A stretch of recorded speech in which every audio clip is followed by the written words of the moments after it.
Okay, well, welcome everyone to our Medicine Buddha practice. It's so good to see at least some of you. I don't know about some of the rest of you, but hey, you're gonna wonder which ones I don't want to see now. Now you're gonna be scrolling through the pictures going, who doesn't Lama Rod like?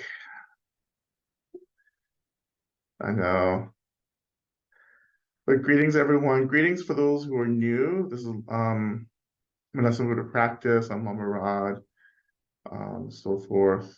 And um, yeah, please greet yourself or greet, well, you can greet people in the chat, introduce yourself.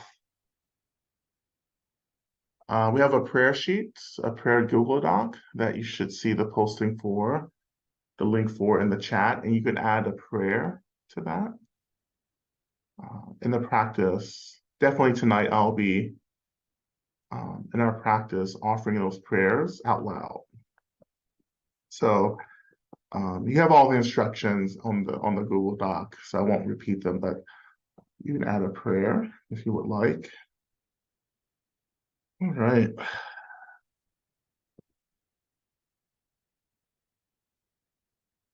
There's so much happening in the world.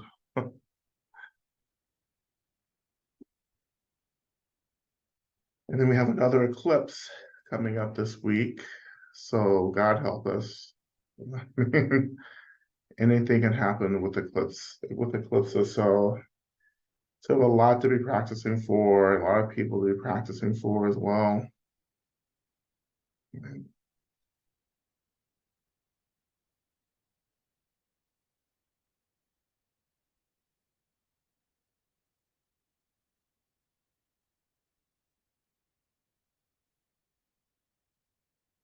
We'll get started actually probably sooner than later. I know folks are still getting into the space.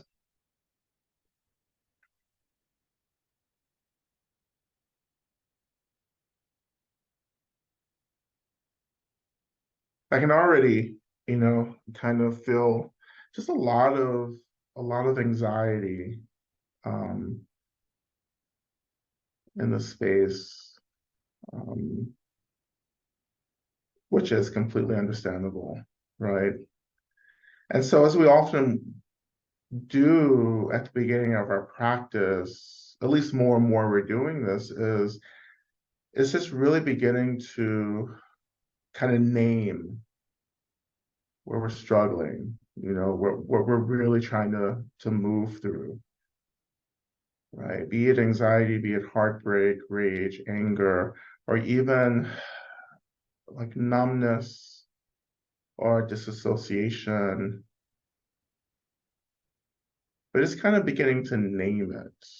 It's hard, it's hard to heal from certain things if we can't name them or if we can't bring them into some level of awareness. Um, it's definitely hard to get free from certain things if we can't name them, right? And this is why in Buddhism we do so much around talking about suffering. That's the first teaching really is suffering, right? This is why we have to do so much because we have to start naming the experiences that keep us um, bound or keep us trapped, right? And to begin to articulate that we are ready to transition, we're ready to transcend these experiences of suffering.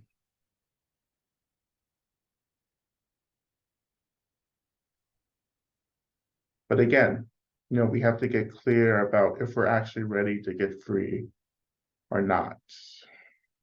Right? I think this reality, samsara, or what I call the carceral state, um, is very, it's confusing, you know. Um, and it's particularly, it gets even more confusing when you come into a tradition like Buddhism, and particularly Buddhist Tantra, which is what I'm doing.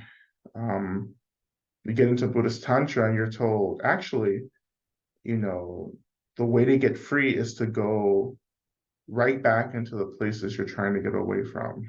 You know? It's like, let's go back into the prison to get free, right? Which seems very confusing. But what these teachings are really saying is that you have to do this labor of understanding the nature of everything that arises, right? And I know that at a certain point, for those of you who've been practicing for a bit, I know you get to this point where you're like, oh, this stuff, these experiences are definitely arising from emptiness, but these aren't over here. And that feels like a trap. It is a trap. It creates a tension. It creates a kind of binary that's hard to actually bridge back together when we're saying that, like, this is definitely an illusion right over here, but that's not an illusion over there. And we can find ourselves in this place unconsciously as well. And this is why we're always in the tradition talking about naming everything. Like everything arises from this essence of emptiness and space and energy, right? Everything is illusionary, right? Not just the things that I hate, but the things that I love are all arising out of this essence. Everything. And that's the training in Mahamudra as well, right? Which is the meditative system, that we use in Kagyu schools of Tibetan Buddhism, which is my school, that everything that arises is actually pointing back to its essence, right? Or essentially, if it arises, it will actually fall, or descend back into emptiness. Like a wave rising from the ocean, the wave will return back to the ocean, right? Samsara has arisen, or the carceral state has arisen, right? And it seems real hard-headed. It seems like it's going to stay around forever and ever, right? But we're keeping the wave of samsara, or the carceral state, rising and rising because we're participating in this illusion. We're buying into the realness of everything. We're not letting the wave of illusion return back to the ocean of emptiness. We just keep it going. It just keeps getting higher and higher and higher. The higher the wave of samsara, the carceral state is, like the more we tend to buy into it. It feels like it's realer, you know. And what we're trying to do in our practice is disrupt our worship, our loyalty of of of the illusion of realness, of something being there, right? Just like the Matrix, you know. But you're like, oh, this can't be it. This is too real. This is definitely happening. Relatively, it's happening. A dream happens.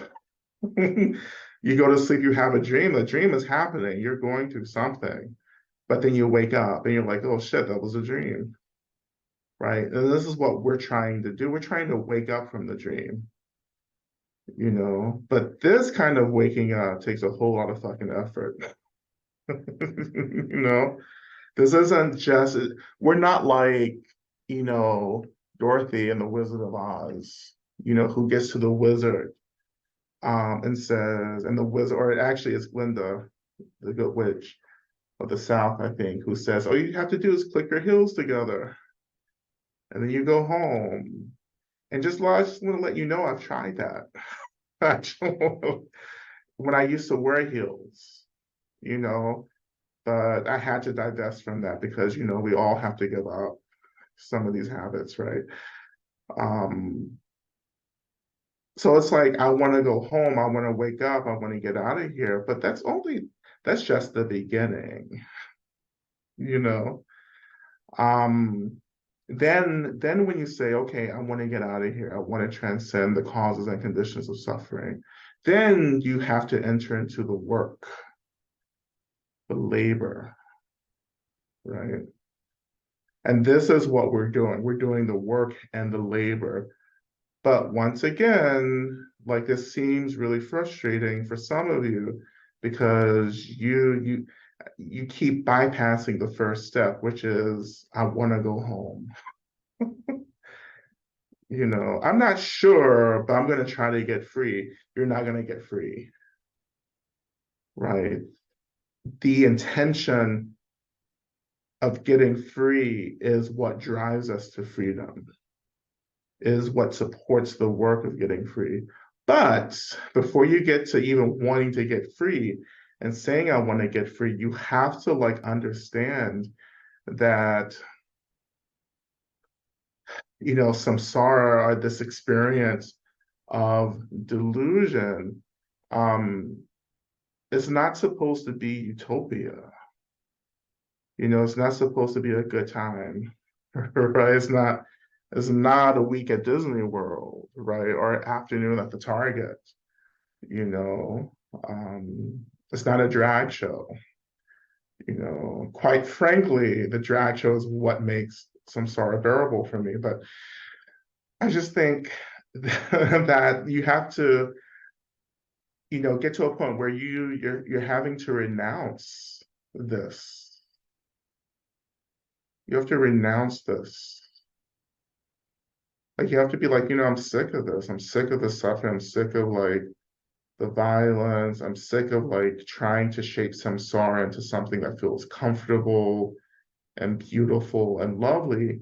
And you have to shift from that disgust, that intense fatigue, right, into real liberatory aspirations, where you're saying, you know what, this isn't my home to begin with, right?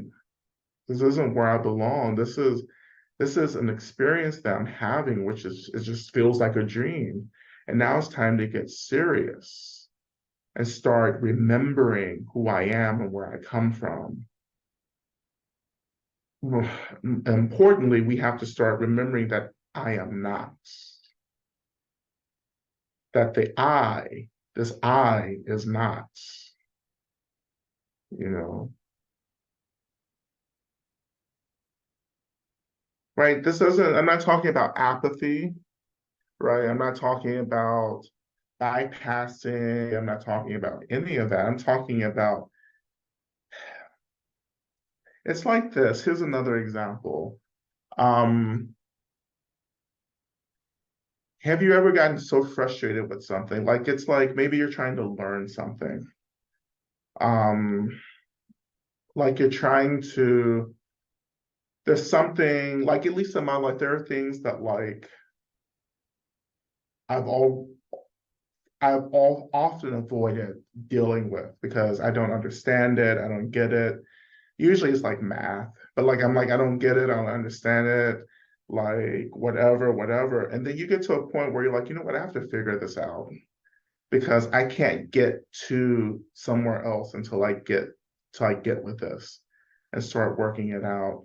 And this is what we're trying to do in our practice. We're trying to work all of this out by turning back into the things that have traditionally like been really difficult for us, right? Because again, all the phenomena is pointing us back to its essence. All the waves rising from the ocean of emptiness are actually trying to descend back, they're trying to fall back into emptiness. And I have to let go of the ways in which I am a co-creator of this reality that's actually like building my own prison. I'm a co-creator of my own incarceration by actually remaining unclear about what's happening and what's going on, you know. And then we have to start in this thread of thought, you have to start, breaking down these walls, like breaking down, these prison cells to start actually remembering that we actually aren't bound to begin with, but we have convinced ourselves that we're limited in this body and that we have no agency to get free, which indeed we have lots of agency to get free, right?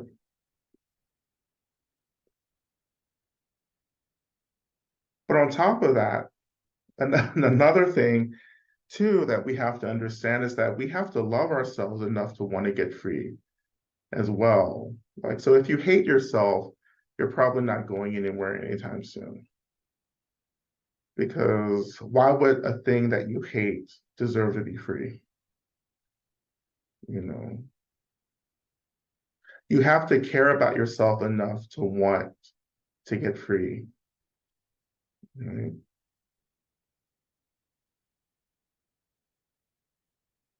And I often talk about Harriet Tubman too. And like even with Harriet Tubman, it's like from an early age in Harriet's life, she was like, I don't really understand this enslavement thing. She literally was like, I don't get how someone thinks they own me, right? And so therefore I don't get it. And so obviously I just need to leave, right?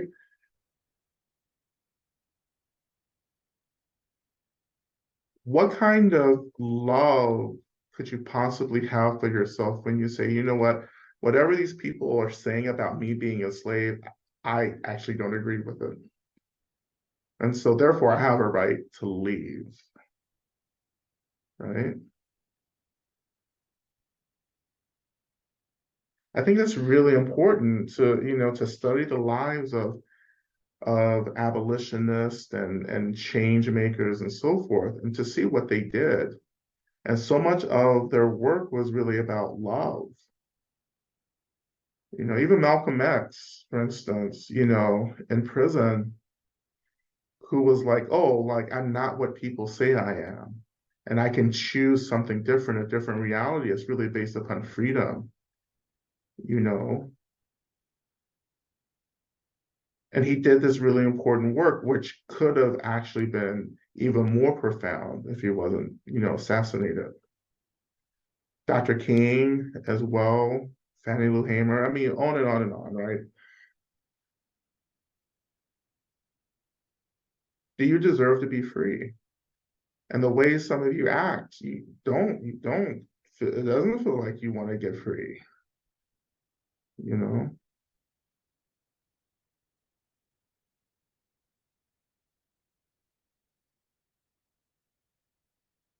And I have to keep saying this over and over and over again because I think that I finally understand that you really have to get clear about this up front, or everything that you're doing in the practice will actually maybe turn into more suffering. It gets really confusing, particularly in Tantra, where you're moving into these really intense practices and you're like, what is this for? You know, what's the point of like imagining medicine Buddha in front of us or imagining that we are a medicine Buddha, right? Then dissolving all of that. What's the point of that? Is this just like having fun imagining things? No, you're trying to convince yourself that you have agency to create and you have agency to dissolve. And we have to apply these methods to this reality. If I am creating it, then therefore I can choose to not create it. Right? This is why when you practice and really deep in your practice, shit changes because your reality is changing, your perception is changing, right? How you understand the nature of the phenomenal world is changing. When that changes, your experience of suffering changes, right? The practice of deities are meant to, the practice of deities in Tantric Buddhism is meant to remind us that we can choose to remember our Buddhahood at any time. Right?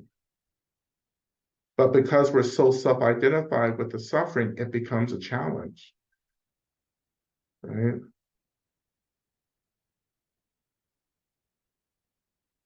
I mean, it's such a predicament that we're in that when you imagine yourself a Buddha, it feels like suffering, you know? When you try to imagine who you really are, an awakened being, it's just like terrible. It's monotonous, it's boring, it's useless. That's the insidious nature of samsara in the carceral state, is that when you attempt to crack the code of the carceral state, it feels like more suffering because you're so self-identified, with the suffering of everything. We worship permanence when we should be laying ourselves at the altar of impermanence, you know.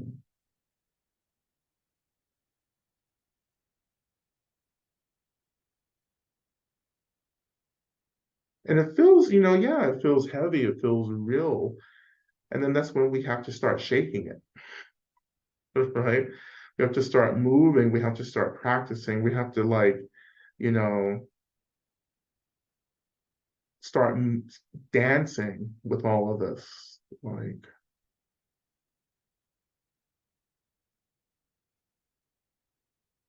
And then once you start, right, once you really start, and all these resources start to meet you, right? That's when you start remembering, your power, your agency, right?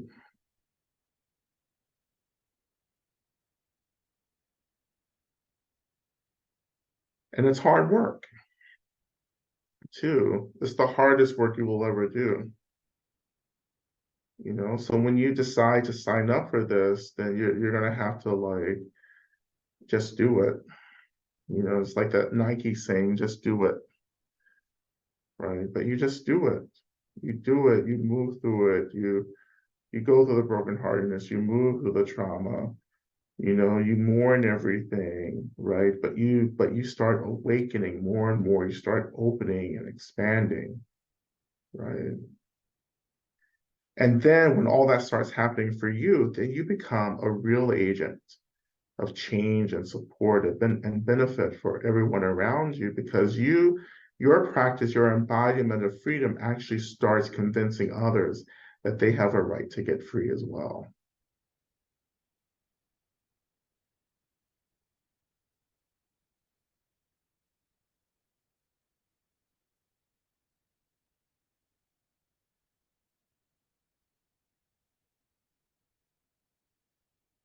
Yeah, absolutely. It's just seems so impossible, right? Um, but this is why we have teachers, because teachers embody what freedom can look like, or at least they're a little ways down the road, so that it convinces us there's somewhere to go, you know, that these practices are actually getting us somewhere, right? I mean, I wouldn't be here without teachers. If I didn't meet really accomplished, realized teachers who I just felt were experiencing something that I had to experience. You know, you can feel liberation from certain teachers, and you're like, oh, that's what I want. That's what I've been looking for, right? And when someone reminds you of who you are, then those people become your teachers, right? That's how I know I have a teacher is when someone reminds me or points me in the direction of who I am. I can feel that, you know, because sometimes liberation work, it feels like trying to remember something that's on the tip of your tongue, Right? It's like, oh, I know what this is. I can feel it. I just can't name it. Like it's an intuition, it's a feeling, but you know what it feels like. And you know how frustrating it gets when you can, like it's on the tip of your tongue, and then someone comes along and says, "Don't you mean X, Y, and Z?" You're like, "That's right. That's what I meant." Right? That's what teachers do. They finish the sentence for you.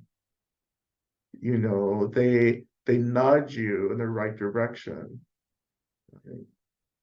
They're like, "Oh, this is what you're trying to say." Right?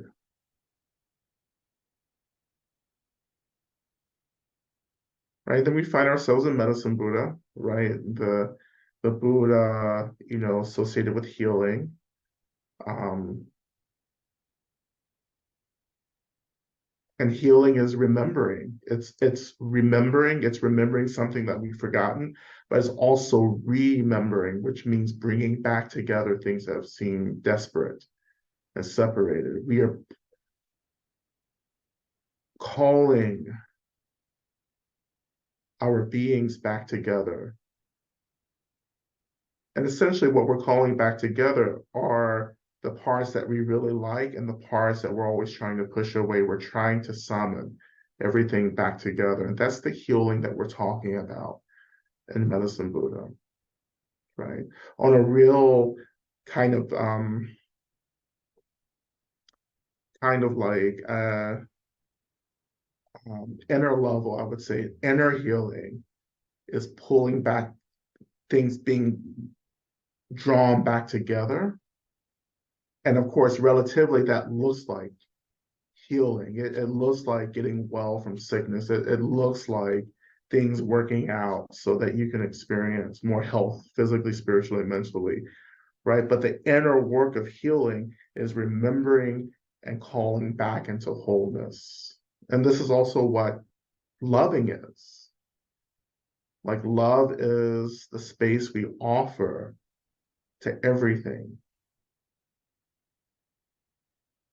Love is acceptance, which you all struggle with because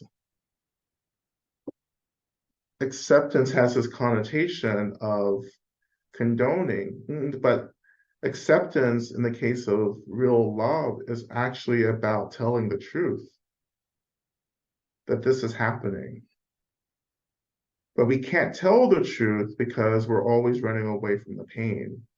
So to tell the truth means that we also have to acknowledge the pain. And we don't want to do that because the pain is always asking for care. And we don't want to do that work because it's not fun, right? I just feel like this is creating such an intense illusion, all of this like incense smoke. It creates a mystic, it's very mystic. And I know those of you who are new are really getting a lot out of this. So this is why I do it, because we all need a gimmick. Once you sit through a couple of these sessions, you're gonna be like, what the fuck is Rod doing? But right now you may be mesmerized. I have to have incense all the time. Because it's grounding. Mostly because I'm going into these higher registers, these higher frequencies, and incense is an expression of the earth element. So the earth is like the scent is actually helping me to stay grounded. This is why I do it, not because I want the house to smell good. I do want my house to smell good, you know, especially when I forget to take out the trash every week, because I just can't be bothered with that level of suffering of taking out trash. So as you do it too, instead of doing hard work, you just cover it up with some performances and you say, well, at least it smells good. You know, and unfortunately, this is how most people are dealing with practice right now. Well, it looks good, like I'm wearing the right clothes, I'm saying the right mantras, right? I'm saying the right things, right? But really, the real labor, the real dedication to practice is actually lacking. right? That's called spiritual bypass, by the way. If you see me do any shit with incense or anything, let me tell you, it is being used for many different purposes, not just to look good or to smell good. I don't mind looking good. I don't mind people looking good as long as they're working hard. But in my practice, working hard often isn't conducive to looking good because hard work is real messy. I know some of you are practicing because you look like shit. And I appreciate that. I'm working hard when I'm barely like actually showing up to anything. I applaud that. You don't have to explain. You don't have to be like, oh, no, you don't. You don't have to explain. I'm celebrating what I'm seeing, you know.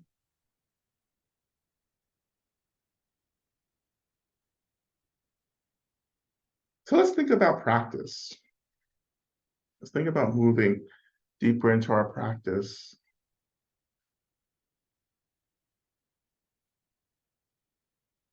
I just want you to start calling yourself back into your space, right?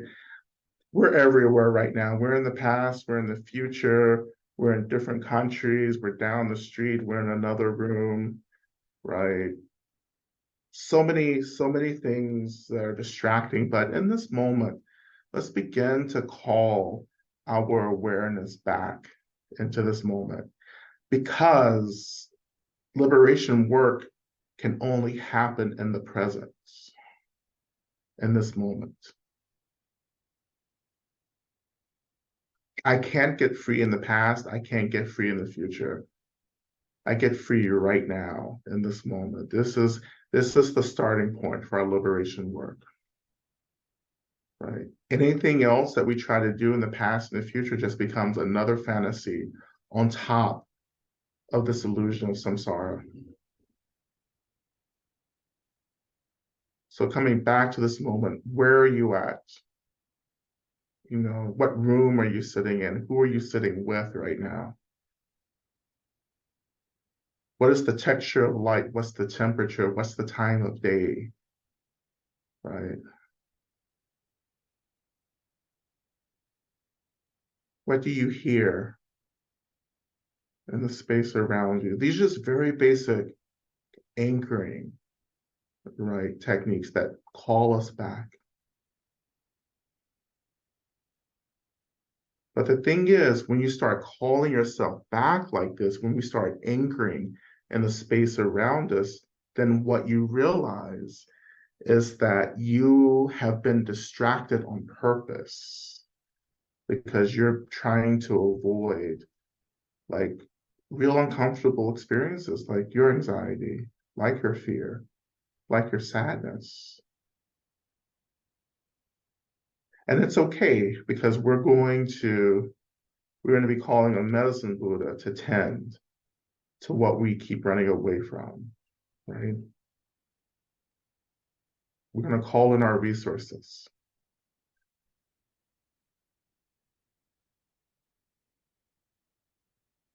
It's also in the present where our hearts are breaking in real time. And it's okay, right? If you're holding on, you know, if you're pushing all of this away, it's okay. You know, you're not the only one who's struggling right now. You're not the only one whose heart is breaking because you can't bear to witness the harm that's happening to so many of us.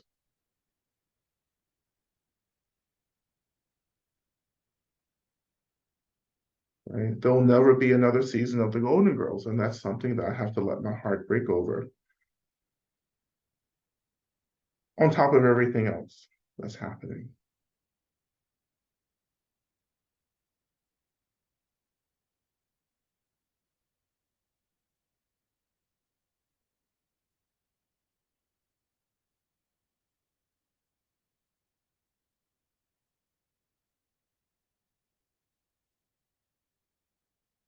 The pain or the brokenheartedness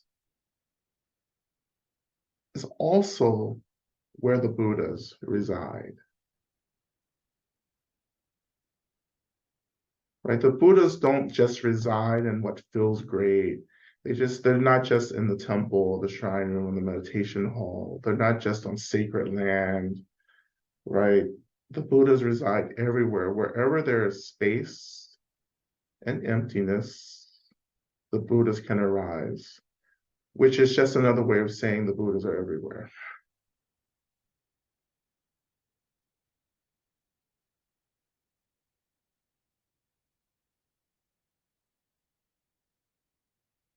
And what would it mean? What would the experience even be like to even imagine the medicine Buddha arising out of our experience of brokenheartedness?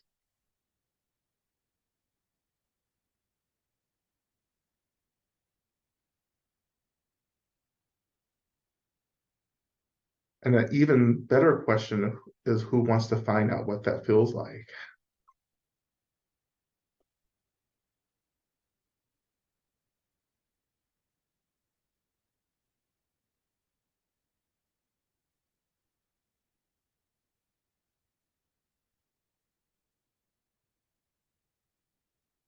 And it's something you always have to remember because, far be it from me to point out anti-Blackness as a Black teacher who wrote Radical Dharma, but just humor me. um, Sometimes you forget that I come from Black prophetic liberation tradition and that joy and laughter are our tools that have helped Black people survive systematic annihilation, right? So I was taught to laugh. I was taught to choose joy when everything seems impossible to cut through. Right? So you have to remember that, right? Like this is the way my people have survived, and this is what I embody in my teaching, which is why some of you are here. Right? So my humor isn't disrespect. My humor is about survival in a world that's always trying to get rid of me.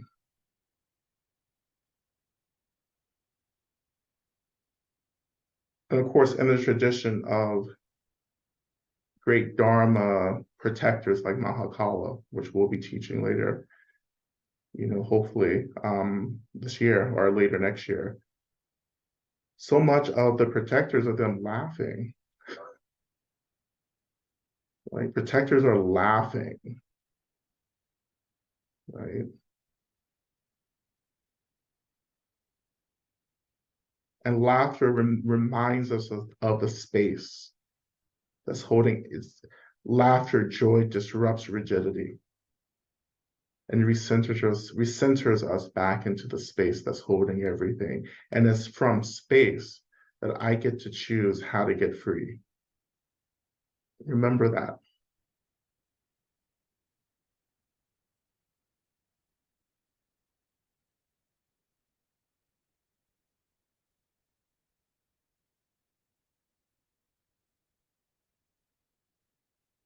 And when you're ready, connecting to the seat.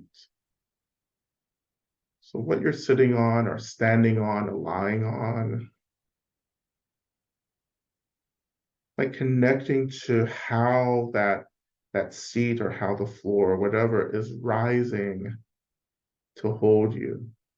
Noticing the weight of your body and the way the seat and the body make contact.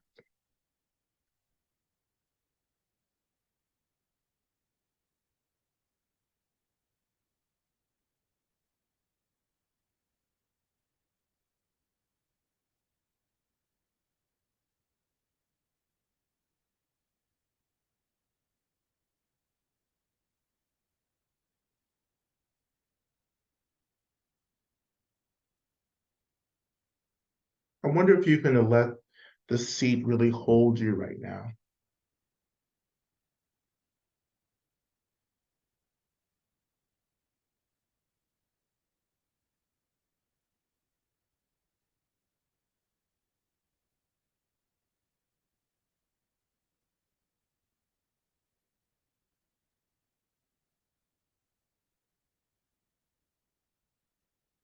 And even deeper, like as we shift our attention down to the earth, we connect to the earth. And as we connect to the earth, we begin to connect to all beings connected to the earth.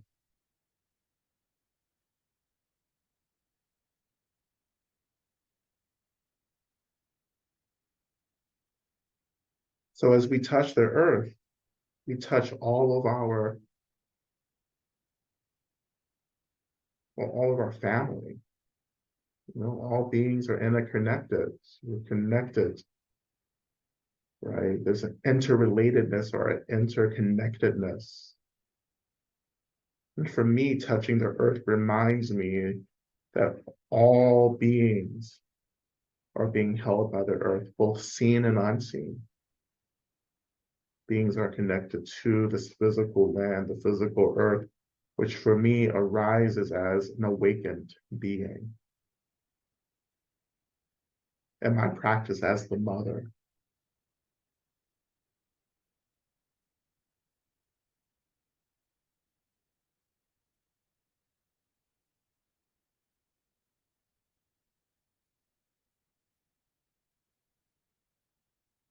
And some of you would really get a lot of benefits just simply from touching the earth as much as possible, just remembering to connect to the earth through your day. Like there's a lot of benefit that comes from that very simple connecting to the earth, touching the earth through our attention, let alone actually lying on the earth, feeling right the surface of something holding you. It's really, really quite powerful.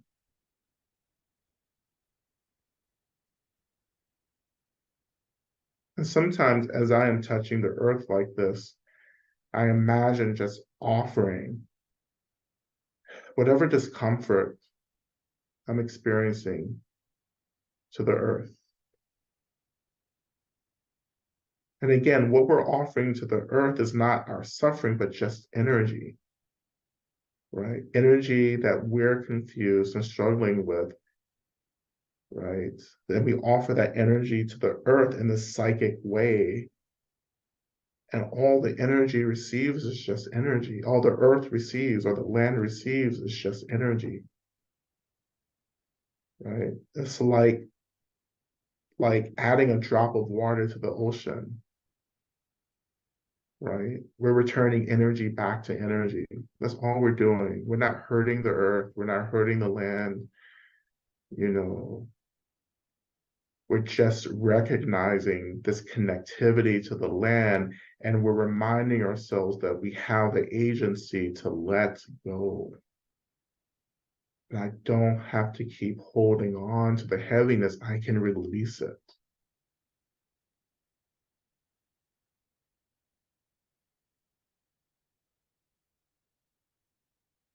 And if you're having trouble doing that, maybe just relating to the discomfort as just an experience, not who you're, not who you are,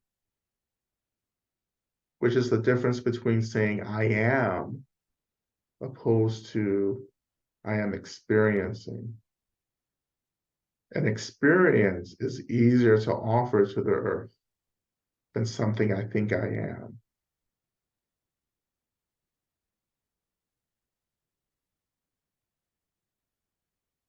So I offer this experience of whatever discomfort or suffering I'm moving through to the earth. And I make this offering to the earth.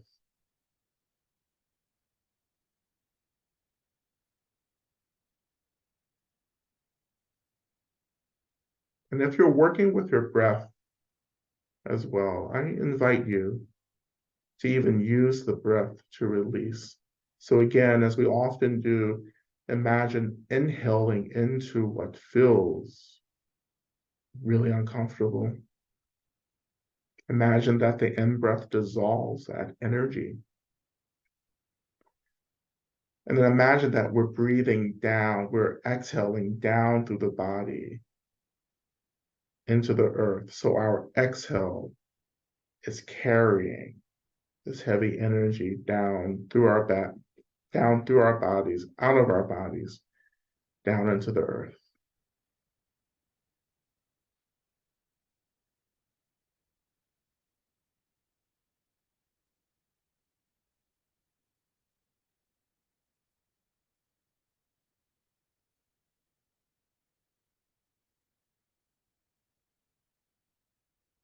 So an inhaling in, exhaling down through the body into the earth.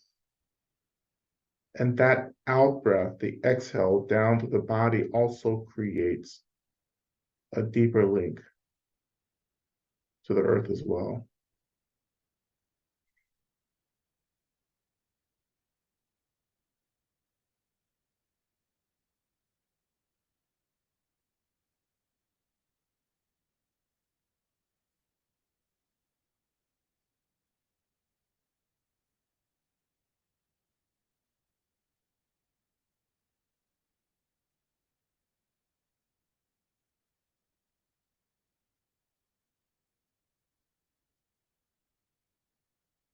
And if you want to get even more specific with the breath, if this feels like something useful, just an addition is just breathing in and out of the nose, right? The physical part of the breath, just breathing in and out of the nose, right? Keeping the jaw a little open, the mouth a little open, but not exhaling out of the mouth. But everything goes in and out of the nostrils. But as you're imagining, exhaling down through the body, the imagining is how we're moving the energy more directly.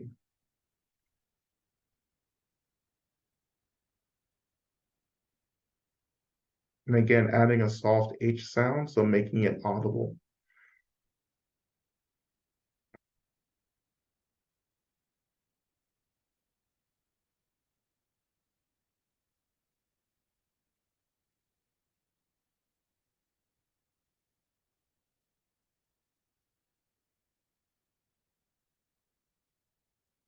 If you're working with the breath, just a few more breaths here before we continue.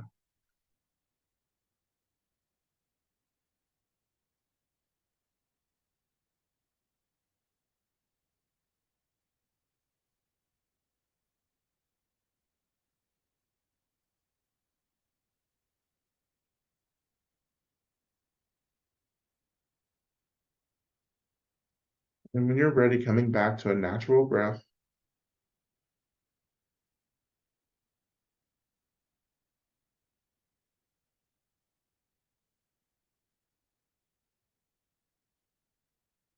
and let's continue our practice by evoking Medicine Buddha. We're going to use our first mantra, which is Om Mela Sangye Kino Soha. Medicine Buddha, please think of me.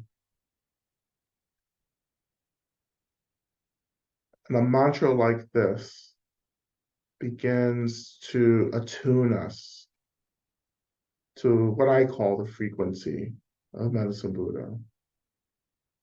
It's the mantra that begins to attune us into the particular expression of this kind of Buddha manifestation. So again, Om Minla Sangye Kino Soha, Medicine Buddha, think of me. We begin with chanting Om, then we'll chant the mantra 3 times, and then we'll close with another chanting of Om at the end. Okay? So we'll begin. Om.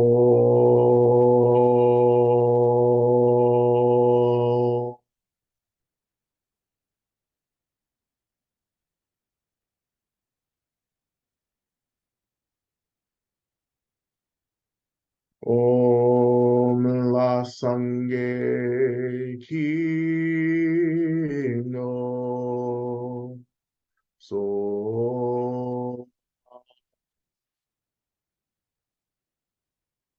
Om La Sange Hino So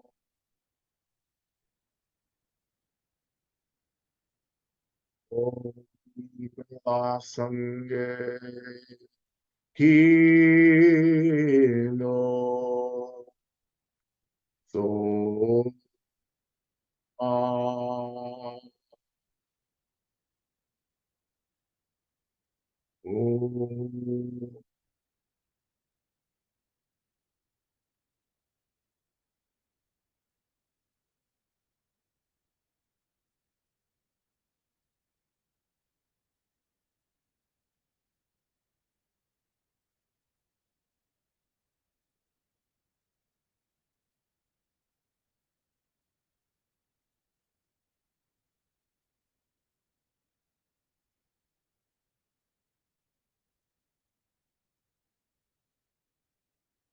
just sitting for just a moment, just noticing any shifts, anything that feels different, but just getting curious before we continue.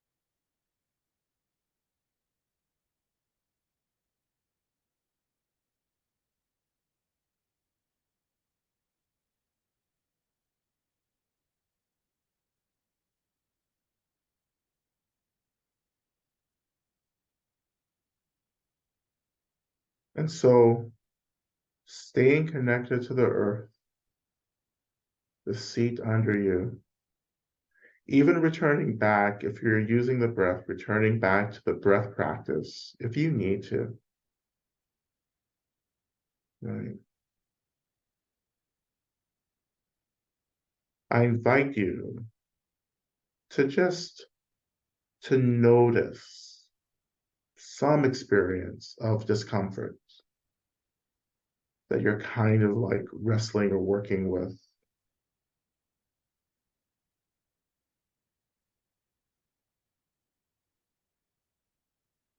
And noticing where that experience feels located.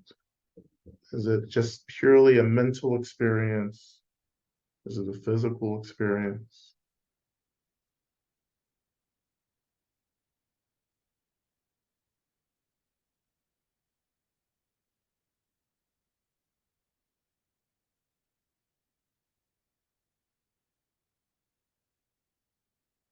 So just noticing that just for another few seconds.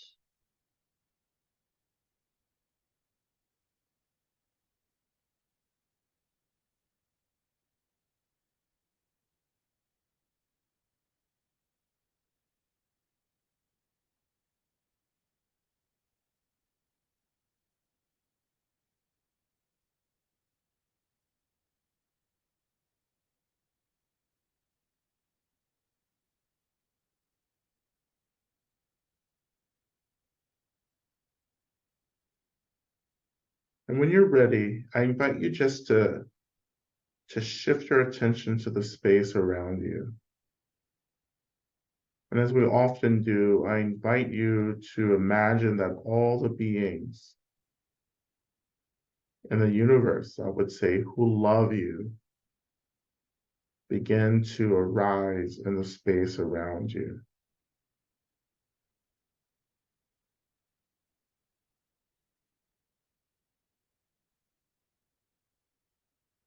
And you don't have to see anything or necessarily feel anything, but just having this belief that when you open and invite beings who love you, that they show up, that they're here. And of course, it's okay if you have a direct experience of these beings as well. But these benefactors, or you can use your homecoming circle practice if you're doing that. But these benefactors begin to manifest in the space around us, like all around us, like top, bottom, all directions, like we're in the center of a circle, an actual sphere around us of all these beings. And try to surrender to this, noticing the resistance and trying to just kind of lean or relax into this experience of being surrounded by benefactors. Only, again, only beings or energies that want us to be free and safe and happy, right?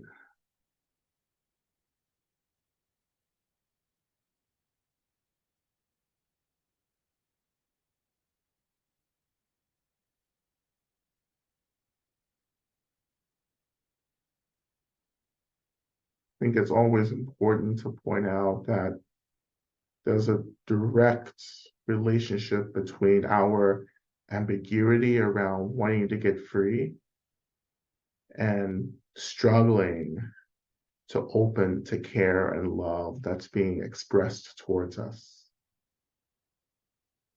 So even noticing that, right?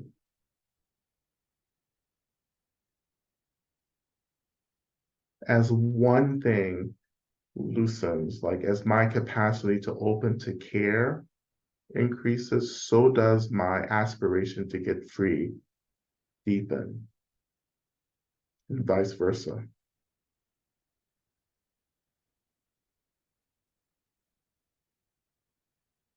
We begin to imagine that these benefactors begin to radiate with the energy of care that they have for us,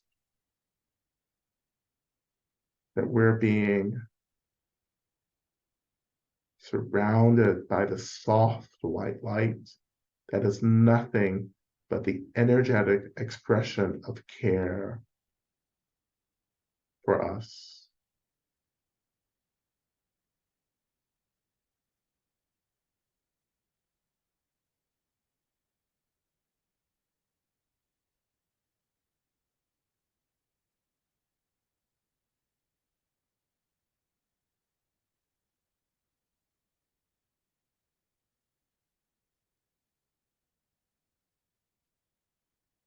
And this radiance becomes stronger and stronger around us.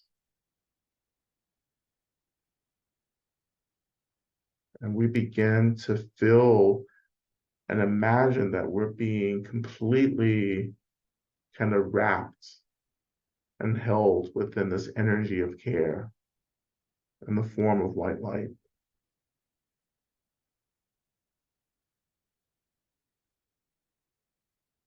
And this energy, this care begins to slowly become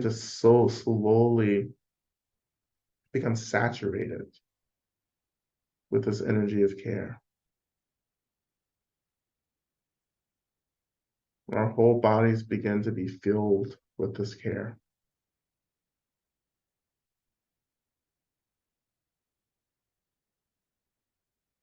And we can even imagine that this energy of care also begins to concentrate or gather in the spot, in the place where we first imagined experiencing the suffering or the discomfort that we're working with, right? That this energy of care gathers into that experience, be it in the body or be it within the mental, energetic experience.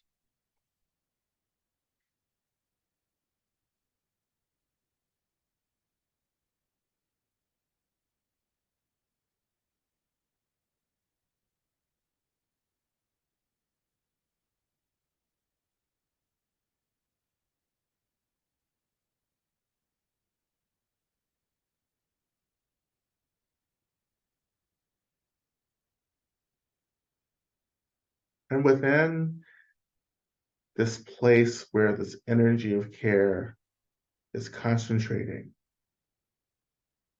imagine that in this concentration of energy, a lotus, a closed lotus, begins to appear.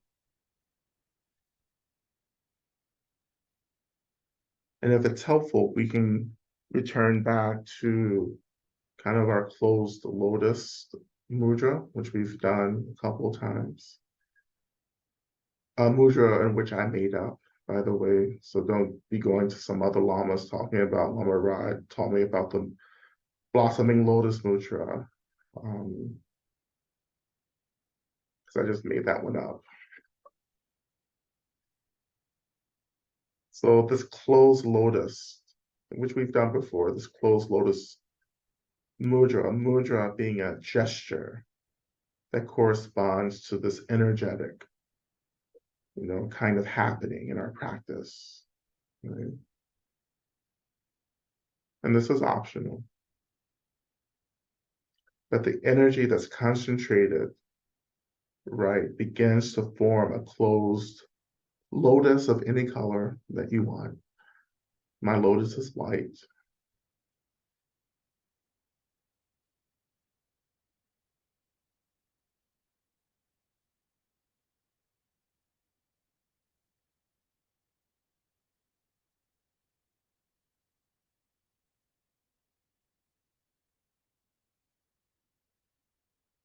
And then we're going to return one more time to this opening mantra, Om Mela Sangye Kino Soha. And as we chant this mantra once, I want you to imagine that this lotus begins to blossom, right? So you can just use the mudra to imagine the opening lotus. And within that lotus, I invite you to imagine Medicine Buddha appearing. In the same way that you practice Medicine Buddha, the same iconography as a Buddha sitting on a lotus.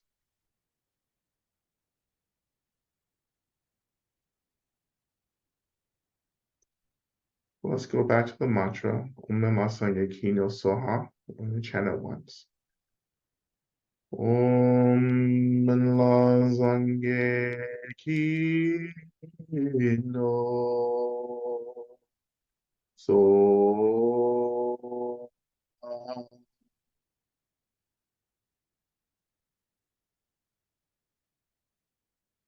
And this lotus has blossomed within this experience of suffering and pain, revealing the expression of Medicine Buddha.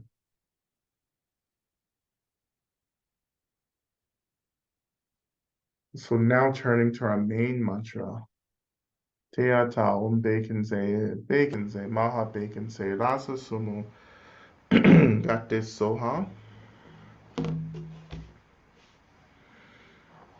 We're just going to start working with the mantra, chanting the mantra. Just resting our attention within this experience of Medicine Buddha arising out of this blossomed lotus, right in the heart of something that we're struggling to be with. Okay? So we begin. O te ana begenze ma begenze rasu sumunga te soa te ana begenze ma begenze rasu sumunga te soa te ana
And now just turning our attention to our mantras. I'm sorry, to our prayers.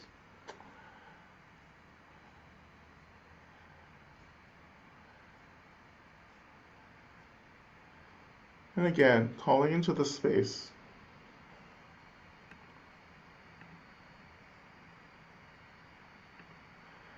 Calling into the space the Buddhas, Bodhisattvas, Dharma protectors, all beings of light. And we begin to offer these prayers to them. And we ask that they hold these prayers and work on our behalf to bring about the fruition of these prayers.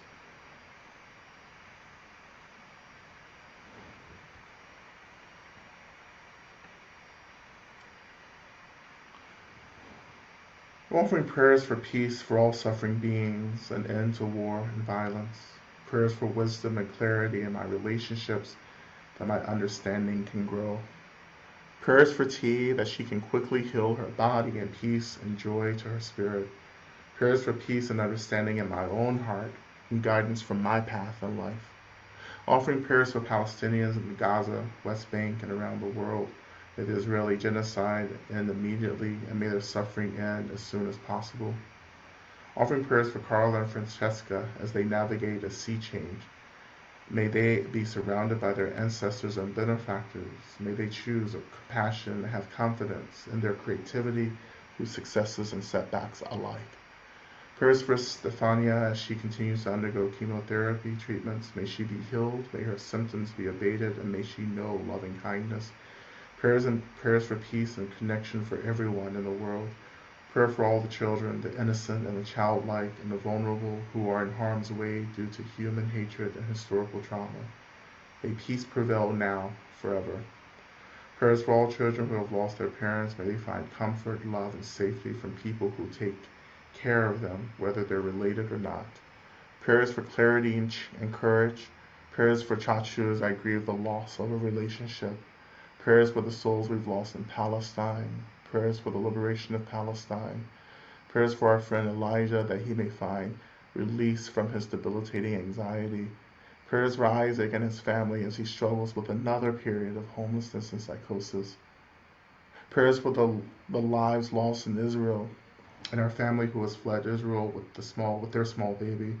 May those who are causing death and destruction see the harm and find peace.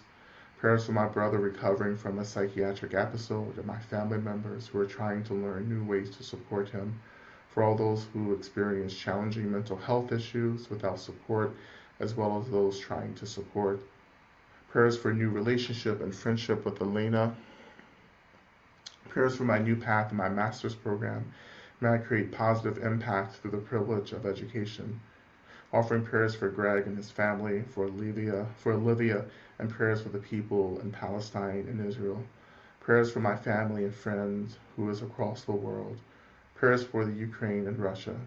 For my beloved, prayers for my beloved. May they have all they need and know they are loved. Prayers for me to feel stability and find a peaceful livelihood. Prayers for my beloved. May they know I love them deeply. May they receive that love with an open heart. Prayers for the land of Israel and Palestine. Prayers for the victims of systems of domination and delusion in Israel and Palestine. Prayers for those Palestinians and Jews killed and harmed on Turtle Island. Prayers for the cessation of suffering immediately. Prayers for Stephanie, Sandra, and Steve, Unsi, Pam, Lushanya, Kim as leaders of the community. Prayers for Lama Rod and holding space during a very, very heavy time. Offering prayers for the cessation of demonization of peoples based on the actions of their governments. Prayers for peace in ourselves, in our communities, and in the world. Prayers for my physical healing today. I'm having gastric symptoms, fatigue, and pain. Prayers for my childhood friend Brent, who was murdered while he was homeless without shelter. Prayers for myself as I navigate confusion and depression coming back to the U.S. after leaving my wonderful Sangha at the Yoga Sanctuary in Costa Rica. Prayers for more ease in the midst of worsening chronic pain. Prayers for Eric, dear one who recently entered the bardo. Offering prayers for my circle of neighbors and the waves of fear and despair passing through. Offering prayers for those around me who are experiencing different kinds of attack. Offering prayers for my own clarity and safety and strength to help others. Prayers for an end to violence, especially against children, and especially against the children in war zones, and especially against the children in Palestine. Prayers for soldiers to put their guns and artillery down. Prayers for me to put the weapons I wield towards myself and others down. Prayers for people experiencing hopelessness. Prayers for Palestinians to know safety, health, and care. Prayers for my knee injury to subside. Offering prayers for Joe, seeking for purpose and healing from an illness. Offering prayers for intense, unusual anxiety I'm experiencing at the moment, for balance issues and loneliness. And offering prayers for Lama Tsering Wangdu Rinpoche. Prayers for my visit to my family. Offering prayers for our friend Jody, who is in extreme pain. Prayers for E that her chemo be successful and she can be here for us and her kiddos for a long time. Prayers for my own chronic pain, may I find healing. Prayers for Maggie and her chronic illness. May she find healing. Offering prayers for the earth, may her human children learn to treat her well. Offering prayers for me that I listen better and better to the quiet, still voice. Offering prayers for my partner who is an exiled Palestinian being doxxed for activism. Prayers for our family as we try and heal together and move towards liberation. Offering prayers for Jody who is experiencing extreme pain. Offering prayers for Palestinians everywhere, for those struggling to be at ease with themselves and others, including myself. May we experience peace, joy, love, and freedom. Prayers for my Uncle Joe who died alone from COVID, who cares so deeply and suffered greatly. Prayers from the river to the sea until Palestine is free. Prayers for those who feel that they are losing hope in this life. May we gain the strength to hold a vision of peace and freedom for all. And offering prayers for Roxy and her mouth pain. And all for prayers from my uncle who will be entering into surgery on Wednesday so that he may regain some mobility after a really terrible accident. And as we enter back into our prayers, we offer these prayers first of all to all those who have gathered, all beings who have gathered to hold these prayers, and we ask them to work on our behalf to bring about the fruition of these prayers that help to reduce harm and violence and help to point people, all beings, to liberation. As we enter back into prayer, into our practice, and we'll be going another 10 minutes, we begin to imagine that medicine Buddha, in the same way that we imagined the care of our benefactors kind of gathering and concentrating and awakening this lotus. In our last part of our mantra practice, I invite you to imagine that the care from our benefactors begins to radiate somewhere, or to a place, to a land, to a community, to a household or into someone's life or body, whatever feels appropriate, that their energy radiates into this place, concentrates, and allows Medicine Buddha to awaken and to begin to heal and to stabilize and to liberate what needs to be liberated, who needs to be liberated. And just allowing the power of the practice, the power of our benefactors to work on our behalf to bring about the change that we so deeply want to see and experience. So returning back to our mantra.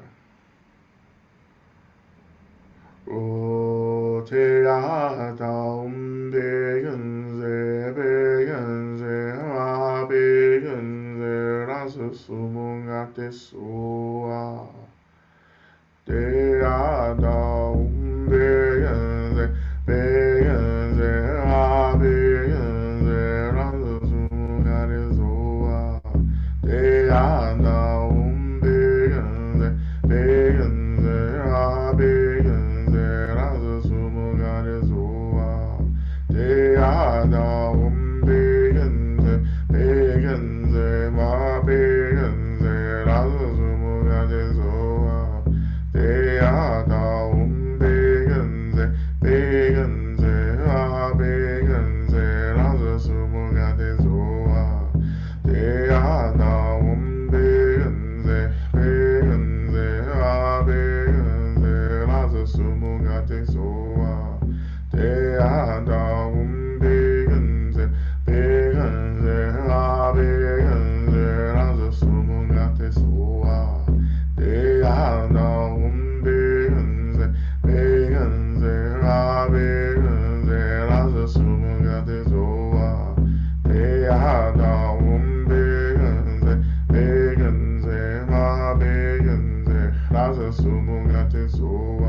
So returning our attention back to this space, this moment, this room, the seat, the earth, all the benefactors around us. We thank our benefactors for their kindness, their love. Having accepted our gratitude, they begin to dissolve into the white light that they're emanating. And we imagine that this white light is absorbed right back into the spot where we've been experiencing our pain, discomfort, and where the lotus is opened to reveal medicine Buddha. And all that energy is absorbed into that medicine Buddha.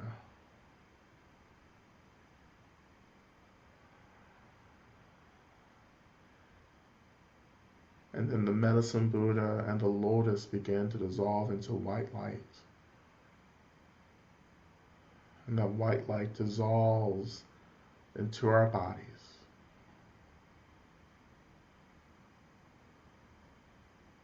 And we connect to the seat, to the weight of our bodies, and just resting our minds just for a couple of moments before we transition out of our session.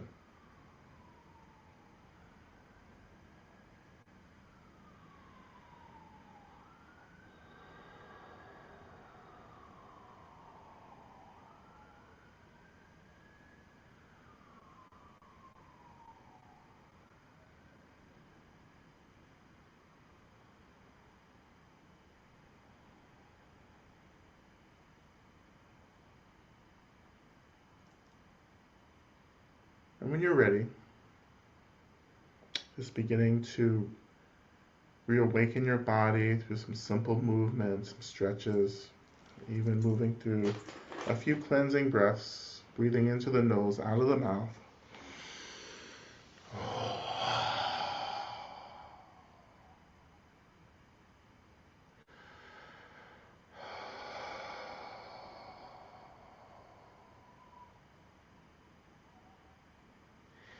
And then we will just recite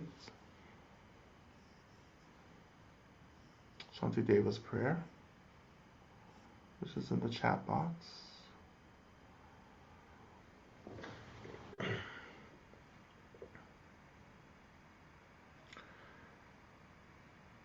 And we begin. May I be a protector to those without protection, a leader for those who journey, and a boat, a bridge, a passage for those desiring the further shore. May the pain of every living creature be completely cleared away. May I be the doctor and the medicine. And may I be the nurse for all sick beings in the world until everyone is healed. Just like space and the great elements such as earth, may I always support the life of all the boundless creatures. And until they pass away from pain, may I also be the source of life for all the realms of varied beings that reach into the ends of space. May I be a protector to those without protection, a leader for those who journey, and a boat, a bridge, a passage for those desiring the further shore. May the pain of every living creature be completely cleared away. May I be the doctor and the medicine, and may I be the nurse for all sick beings in the world until everyone is healed. Just like space and the great elements such as earth, may I always support the life of all the boundless creatures, and until they pass away from pain, may I also be the source of life for all the realms of varied beings that reach into the ends of space. And finally, may I be a protector to those without protection, a leader for those who journey, and a boat, a bridge, a passage for those desiring the further shore. May the pain of every living creature be completely cleared away. May I be the doctor and the medicine, and may I be the nurse for all sick beings in the world until everyone is healed. Just like space and the great elements such as earth, may I always support the life of all the boundless creatures. And until they pass away from pain, may I also be the source of life for all the realms of varied beings that reach into the ends of space.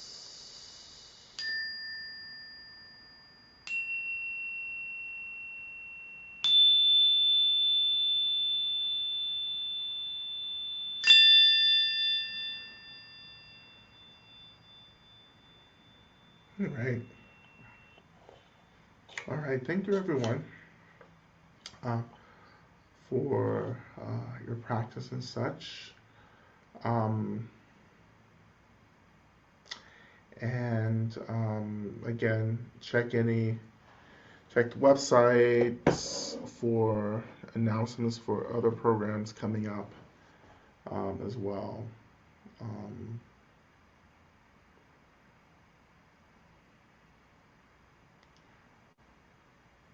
and until we meet again as well. Okay. May you be well as we move through this week. All right. Thank you, everyone.